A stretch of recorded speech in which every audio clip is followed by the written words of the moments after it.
breaking news. Okay? Hindi pa po natin ito masabi, pero Trillanes ididemanda ang mga pro-Duterte vloggers. Yes po. Ha? Tama po yung narinig po ninyo. Maya-maya po, bibigay natin ang detalye at sinong nagsabi at saan natin nabalitaan niya. Maya-maya po, malalaman na rin po natin. Ha? But for now, makahingi po ng tulong, especially yung talagang mga matatagal ng Duterte at yung mga bagong Duterte pa po. Dahil talaga po matindi po itong ating laban na ito kasi talagang patatahimikin. Pati ngayon mga dilaw ginagamit na po para patahimikin ang mga Duterte. Okay? So breaking news, Trillanes ididemanda mga pro-Duterte vloggers, sino-sino mga kasama, PRRD, SMNI, Banateros, pro-Duterte, ano pa? O sige. Tanungin po muna tingnan muna natin 'yan, okay? Okay, sa Quezon City po magsasampa ng kaso. Hindi natin alam, baka andyan si Banatbay, andyan si Attorney Roque, at marami pa pong vloggers ang ididemanda. Talagang patatahimikin ang mga pro-Duterte. At 7 pro-Duterte social media accounts. Naku. Social media, pinahihinto. Tandaan po natin, medyo sa Facebook, iba na galawan dyan, ha? Eto sa YouTube, baka naman napahihintuin din. Nako. Sabi dito, baka kathang isip mo lang yan, ha? Coach Oli, lakas tama si Picoy. O edi abangan na lang po natin. Okay? Kaya nga sinasabi ko sa inyo, sa Quezon City, di umano, 2 p.m., baka kasama si Banatbay, baka kasama si Attorney Roque, at baka kasama pa ang 7 pro-Duterte vloggers. Okay? So yan ang aabangan natin. Sino-sino pa itong mga 7 pro-Duterte. Okay? Kaya sana po, nilalapitan ko po kayo, yung mga tunay na mga Duterte rito ay magsuportahan po tayo. Kasi po talagang may talagang lehitimong mga pro-Duterte at yan ang talagang siguro gustong istapin. Ngayon, okay? Yan po ay galing sa source natin. Hindi pa po natin alam kung ito ay totoo or hindi totoo. Malalaman po natin maya-maya lang. Nagbigay ako ng kaunting detalye sa inyo, mapapatunayan nyo kung reliable yung source natin. Okay po?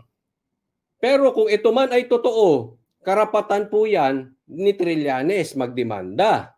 At siyempre, karapatan din po yan noong mga ididemanda, ipagtanggol naman ng kanilang sarili. Ito lang ang sa akin. Kung totoo man yan, sana walang halong politika. Ha? Hindi dahil pro-Duterte ka, kailangan kang kasuhan. Hindi porket pro-Duterte channel ka like SMNI, dapat kang kasuhan. Di ba? Kasi anong mangyayari sa atin? Alam mo, kung ikaw ay vlogger o ikaw ay broadcasting channel o mainstream media, mapapula, mapadilaw, mapaduterte, hindi po tayo dapat nagiging masaya pag may mga vloggers o mga broadcasting channel o mga mainstream media na pinatatahimik. Hindi po tayo dapat natutuwa doon. Hindi po natin ikinasasaya yun. Di ba?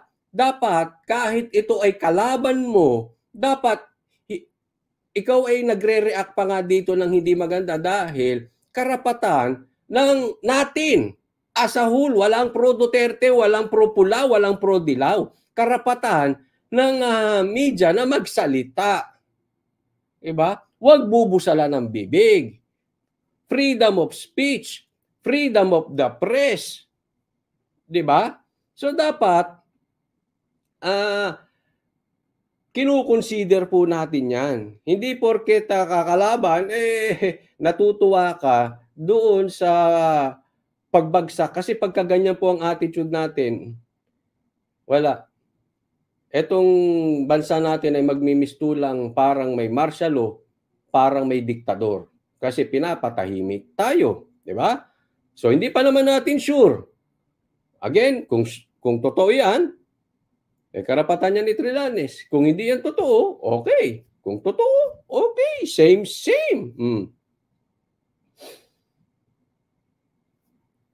Ganyan naman daw yan si Trillanes So, demanda ng demanda. May nagsasabi nga sa akin, no? Kayo na lang ang mag-ano, ang hilig niyang bumanat, tapos nagdidemanda naman pala siya. Hindi natin alam. But anyway, hindi ko naman sinasabing hindi niya karapatan yan. Karapatan niya yan.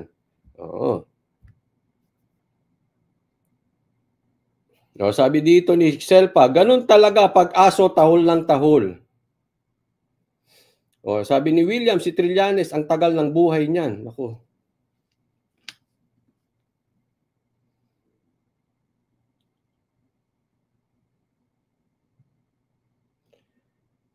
Sabi dito, sa Facebook naman, wag nyo nang pansinin yan si Trillanes, sira ulo na yan. Ambisyon niya maging presidente, kawawa naman itong si Trillanes.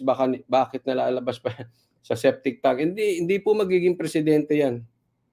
In my opinion, malabong maging presidente yan. Malabo nga maging senador ulit yan si Trillanes. Tsamba lang yun.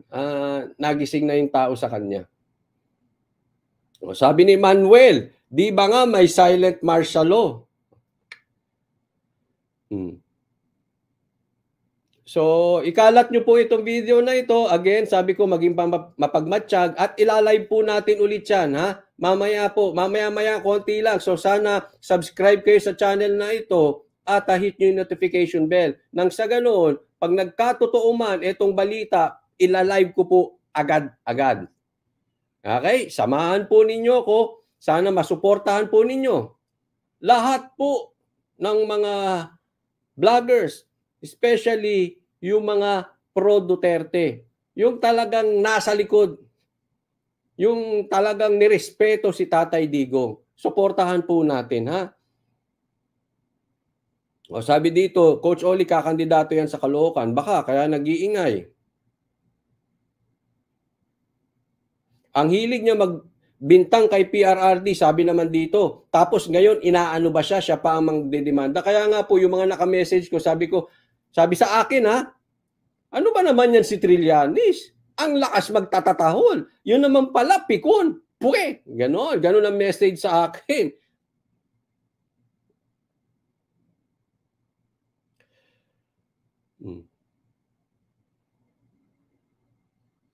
Sabi, Trillanes, baka makagat yan, hindi pa natapon sa Spratlys Island. Sabi dito, nananakot lang yan. Huwag po kayong matakot. Labanan nyo kung demanda kayo. Yes, nakahanda naman po. At hindi ko alam kung isasama niya pati SMNI. Di ba? Nako talagang. Sabi ni Yuko, may backer ang ulol na yan. Sino kaya ang backer niya? Sa manonood ng replay at kayo rin po, lagay nyo na. Sino sa tingin nyo ang backer ni Trillanes? Kasi ako hindi ko alam hindi ko alam. Baka kayo alam nyo, turuan nyo ako. Sino ang backer niyan? Sino ang gustong patahimikin ng mga pro-Duterte? Kayo na pong bahala.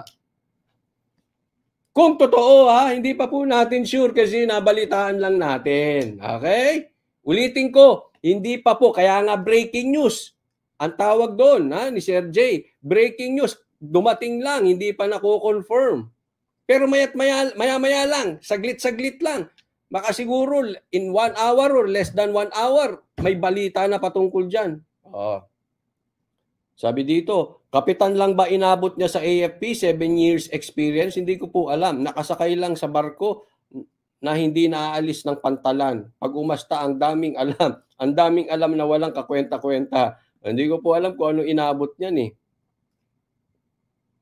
Sabi dito, dak-dak lang yan. Simula noon, hanggang ngayon, wala naman akong nababalitaan na napatunayan. Di ba?